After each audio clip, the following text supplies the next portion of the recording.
মঞ্চে উপবিষ্ট অতিথিবৃন্দ, অবকাশ নাই, কথা বলার সময় নাই। আমি শুধু আপনাদের কষ্ট করে যেখানে এসেছেন এবং চলচ্চিত্র এরকম একটা সুন্দর ব্যবস্থা করে আমাদের আজকের এই বিশ্বব্যাপী উন্নতির যে গৌরব অর্জন করার সময় হয়েছে তাদেরকে সম্মানিত করলো, এটা আমার জীবনের স্মৃতিময় হয়ে থাকবে। এবং আমি আজকে সবচেয়ে আরো বেশি সর্বাঙ্গীন করতে গেলে অভয়ারণ্যের মধ্যে যে সমস্ত জমি আছে মানুষের, এই জমিগুলি রেকর্ড দেখে কম্পেনসেশন দিয়ে তাদেরকে সেখান থেকে যদি ক্ষতিপূরণ দিয়ে অন্য পয়সায় তাদেরকে স্থানান্তর করা হয় এবং প্রকৃত অভয়ারণ্যের জন্য যদি সবাই আমরা এগিয়ে আসি তাহলে অভয়ারণ্য সাকসেসফুল হবে, সুন্দর হবে, এই কামনা করে আমি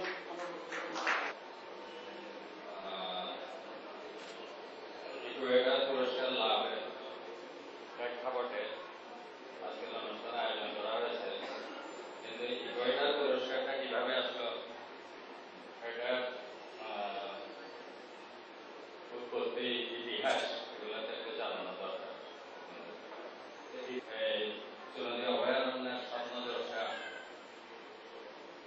চুনদীর প্রখ্যাত সুফি সাধক হযরত শুকুর আলী মুহসিন সাহেব কেবলার বংশধর জনাব লুৎফর রহমান, তাকে বলা হয়েছে চুনদী অভয়ারণ্যের স্বপ্নদ্রষ্টা। এটা আমি পুনরায় কনফার্ম করছি এবং এতে কোনো সন্দেহ নেই।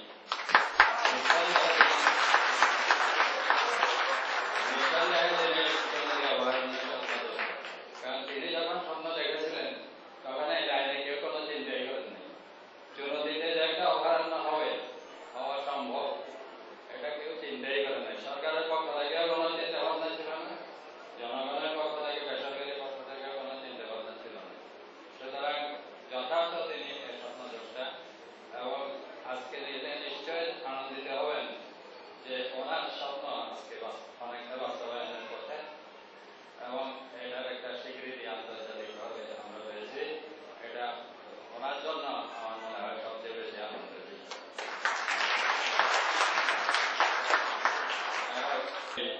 ইউএসএআইডির সঙ্গে যোগাযোগ হয়েছে এবং ইউএসএআইডি অর্থায়ন করতে রাজি হয়েছে। এই প্রকল্পের কার্যক্রমের মাধ্যমে সহব্যবস্থাপনা প্রকাশ ও প্রসার লাভ করে। চুনদী সহব্যবস্থাপনা সংগঠনের কার্যালয় স্থাপিত হয় চুনদীতে। সমাজ কল্যাণ বিভাগ থেকে নিবন্ধন লাভ করা হয়। বন নির্ভর জনগোষ্ঠী ও সরকারি কর্মকর্তাদের সমন্বয়ে সারা দুনিয়ায় প্রচারিত হয়েছে সহব্যবস্থাপনা কাউন্সিল ও সহব্যবস্থাপনা কমিটির কার্যক্রম আরম্ভ করা।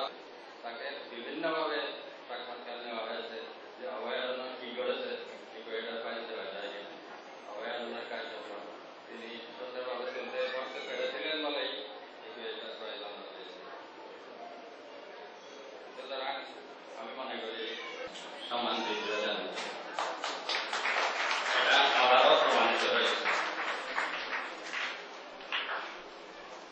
সঙ্গে সঙ্গে আমি উদারতা আহ্বান রাখছি, আসুন চুনদীর বিশ্বসম্মান ধরে রাখা ও উত্তরোত্তর বৃদ্ধির জন্য সকল মহলের সম্মিলিত প্রয়াস প্রচেষ্টা চালিয়ে যাই।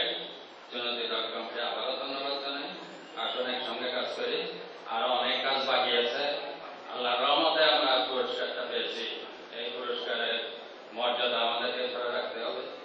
এই পুরস্কারের যথাযোগ্য মর্যাদা দিয়ে চুনদী অভয়ারণ্যকে একটা বিশ্বখ্যাত আপনাদের প্রজেক্ট হিসেবে আজকে থেকে আপনারা টেক আপ করেন। আমাদের সবাই একসঙ্গে কাজ করি। আসসালামু আলাইকুম। আমরা আবারও আবেগাপ্লুত এবং কৃতজ্ঞ আপনাদেরকে আমরা আমাদের অন্তরস্থল থেকে ধন্যবাদ এবং কৃতজ্ঞতা জানাচ্ছি। আমরা বেশি অতিবাহিত করবো না, আপনাদের সক্রিয় সহযোগিতা একান্তভাবে কামনা করছি।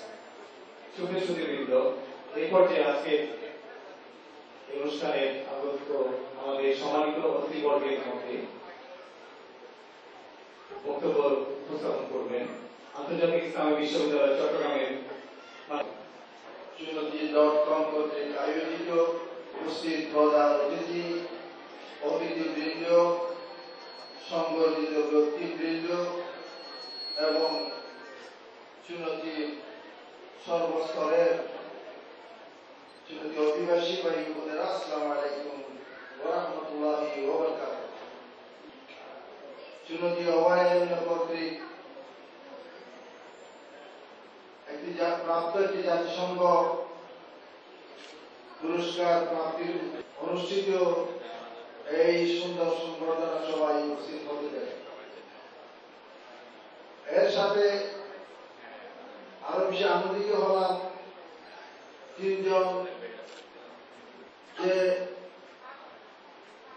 যে স্থান জুড়ে অভয়ারণ্য হচ্ছে তার মধ্যে অনেকের ব্যক্তিগত জমি জমা অবস্থিত, ফলে এখানে বন্য পশুর কিছু পাইমাল প্রায় প্রতি বছর হয়ে থাকে, এমনকি তাদের আক্রমণে কয়েকজন মানুষ পর্যন্ত মারা গেছে।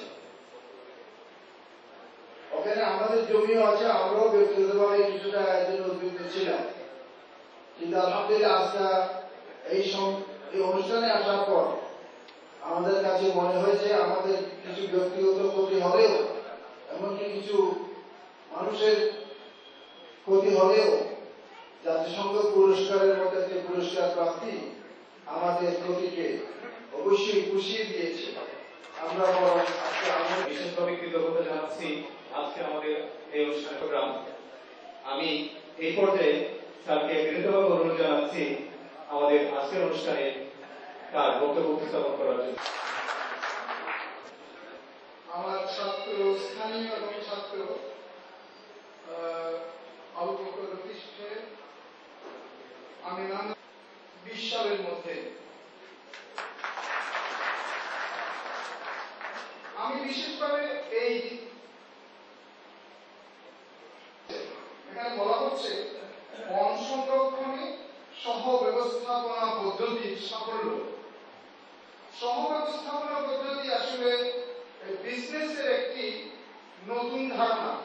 নতুন মানে আপেক্ষিকভাবে নতুন, অনেকদিন হয়ে পৃথিবীতে, কিন্তু আমাদের এই দেশে এখনো এটা পরীক্ষা নিরীক্ষা চলছে। সহ ব্যবস্থাপনা করা হয় এমন জায়গায় যেখানে মালিক নিজে ব্যবস্থাপনা করতে গিয়ে একা পারেন না এই কারণে যে জিনিসটার মালিকানা তার আছে সেই জিনিসটা এককভাবে তার অধীনে থাকে না। ধারণা যে এটা সরকার, আমি একা মালিক বলে আমি ব্যবস্থাপনার ভার নিতে পারি, এটা হয় না। এবং কাউকে না কাউকে এখানে শরিকদার করতে হবে, যেন তারা নিজেরা এখন মিলে ভাবে যে জিনিসটা সরকারের মালিকানা গোটা জাতির, কিন্তু সেই মালিকানা আমরা সবাই ভোগ করি এবং সেটা করতে গিয়ে এক ধরনের ব্যবস্থাপনা দরকার হয়। সেই ব্যবস্থাপনায় বলছে কো ম্যানেজমেন্ট বা সহ ব্যবস্থাপনা। আমি এটা নিয়ে দেখেছি যশোর, ঝিনাইদহ, কিন্তু ওই সাধারণ মানুষ নিজের স্বার্থ সর্বাধিকরণ করতে গিয়ে ওগুলো নষ্ট হয়ে যাচ্ছিল। সরকার সেগুলো শাসন করেছেন এবং সে আসছেন, তারা নতুন একটা ধারণা দিয়ে যাচ্ছেন যে এই ধারণা এইভাবে করলে হবে।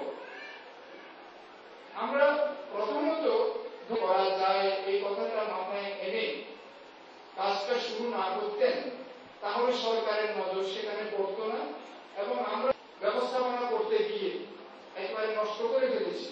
হালদার কথা বলা হলো, এই যে বাউলগুলির কথা বললাম, আজকে বনভূমি যেখানে সেখানে দেখবেন পাহাড়গুলিকে ধ্বংস করা হচ্ছে, অথচ এগুলি আমাদের সম্পদ, প্রকৃতি দিয়েছেন, আল্লাহর নিয়ামত, এগুলো আমাদেরকে পরিষ্কারভাবে সেভাবে ব্যবহার করতে হবে। এই চুনতিতে যে সংগঠন গড়ে উঠেছে, আমি গর্বিত যে যিনি সংগঠনের কর্ণধার আমিন আহমদ খান, তিনি নিজেই বলেছেন আমাকে যে তিনি এককালে চট্টগ্রাম কলেজে আমার ছাত্র ছিলেন। আহমদ খান অত্যন্ত বিনয়ী মানুষ, তাহলে আজকে এভাবে ধরা দিত না, বহু খুঁজে পেতে বার করতে হতো যে অমুক মানুষই এটার কর্ণধার এবং হি বিলংস টু মাই ফ্যামিলি। তিনি অত্যন্ত বিনয়ী মানুষ এবং আপনাদের কাছে শোনা গেল যে তিনি কতখানি কর্মঠ এবং কর্ম মুখর করে রেখেছেন গোটা জায়গা থেকে, এবং তার কমিটির সব মানুষগুলি, বিশেষ করে সাধারণ সম্পাদকের কথা বলা হলো, তারপরে যিনি পুরস্কার আনতে গেছেন সহসভাপতির কথা বলা হলো, কমিটির সবগুলো যারা সহযোগিতা দিয়েছেন তারা যতখানি আমাদের অভিনন্দন পাবেন, যিনি সহযোগিতা নিতে পেরেছেন, নিতে জানেন বলে তিনিও আমাদের গোল টেবিল বৈঠক করবেন কি করে এই সহ ব্যবস্থাপনা কমিটি সেখানে সাফল্যজনকভাবে এই উদ্যোগটা গ্রহণ করে আজকে পৃথিবীর কাছে আমাদের চট্টগ্রামকে আবার তুলে ধরেছেন। আমাদের চট্টগ্রামকে প্রফেসর ইউনূস তুলে ধরেছিলেন। আমরা এই সমস্ত মানুষ, এই সমস্ত প্রতিষ্ঠান করব এবং তাতেই আমার সামাজিক দায়িত্ব সেই পুরস্কারের উপযুক্ত নিজেকে সব সময় করে রাখতে হবে। সুতরাং চুনৌতিবাসীর জন্য আরো বড় এক দায়িত্ব এসে গেছে এবং আমি নিশ্চিত আমিন আহমদ খান এবং তার কমিটি তাদেরই মতো লোকজন আরো তৈরি করবেন এবং এটা অপরন্ত ভবিষ্যৎ এবং এফটিসিএর সম্মানিত উপদেষ্টা, বাংলাদেশ পরিবেশ আন্দোলন চট্টগ্রাম কমিটির সভাপতি